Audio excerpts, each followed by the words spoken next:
ఒక్కొక్కరు భయపడతారు, ఒక్కొక్కళ్ళు ధైర్యంగా ఉన్నారు.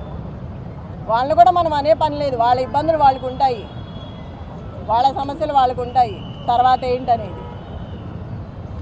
కానీ ఇదైతే చెప్పడానికి రానిది, చెప్పనలవి కానిది, అనుకోవడానికి కూడా సిగ్గుగా ఉన్నది. ఇది ఒక మహిళ మీద ఇలా చేయడం, ఎంతమంది వచ్చి ఎంత చేయాల్సిన అవసరం లేదు.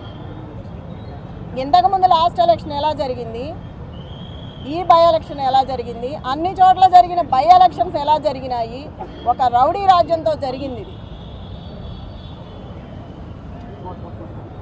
మీరు అందరు చూసారుగా, ఇంకా చెప్పాల్సిన పనే ఉంది.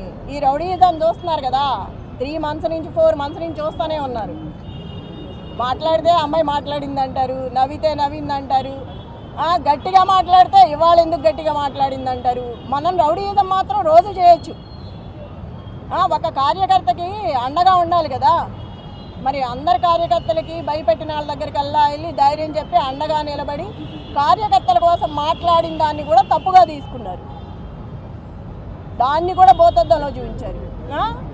ఒక మహిళని ఇలా చేయడం ఫస్ట్ టైం మీరు చూస్తున్నారుగా, ఒక మహిళ మీద ఇలా చేయటం. దీన్ని గెలిపండ్రు.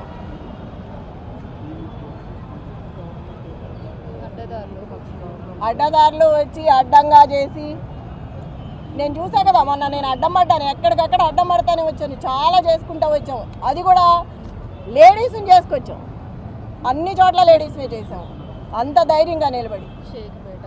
షేక్పేట లలిత గారు, యూసఫ్ కూడా బోరుబండ మొత్తం నేను. నువ్వెక్కడ? షేక్పేట. తన్నారు, రక్తాలు గారేటట్టు గుద్దారు, ఇష్టం వచ్చినట్టు చేశారు. దీన్నైతే గెలిపనరు. చివరికి నేను చెప్పేది ఏంటంటే, నైతికంగా నేనే గెలిచాను. నా భర్తకు వచ్చింది ఇప్పుడు అక్కడ. ఏది ఎంఐఎం 4-5 పార్టీలు నిలబడితేనే నా భర్తకి 16,000 చిల్లర వచ్చింది. ఏ పార్టీ లేకుండా మేమిద్దరమే ఉన్నప్పుడు అది వచ్చిందంటే రౌడీయిజంతో వచ్చింది. అది స్వతహాగా తెచ్చుకున్నది కాదు. నైతికంగా నేనే గెలిచాను. రౌడీయిజం గెలిచింది అనేది నాకు సంబంధం లేదు.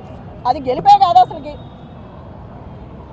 అందరూ వచ్చి గెలిపించుకున్నది. అది అది అధిష్టానం అధికారంలో ఉంది కాబట్టి రౌడీయిజాన్ని చేసి రిగ్గింగ్ చేసి, ఇక్కడ రిగ్గింగ్ చేశారు, లోపల ర్యాగింగ్ చేస్తున్నారు. అప్పుడే రౌడీయిజం స్టార్ట్ అయిపోయింది.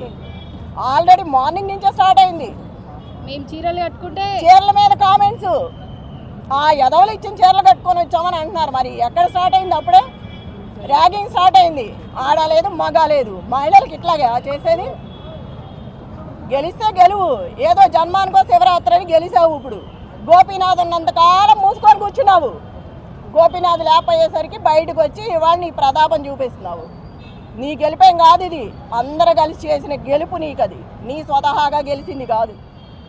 చెప్తున్నాగా, నైతికంగా నేను ఎప్పుడో గెలిచిపోయాను, రౌడీయిజంగా గెలిచావు. ఇప్పుడు ఇంకా చెప్పండి, ఇంకేమైనా కావాలా?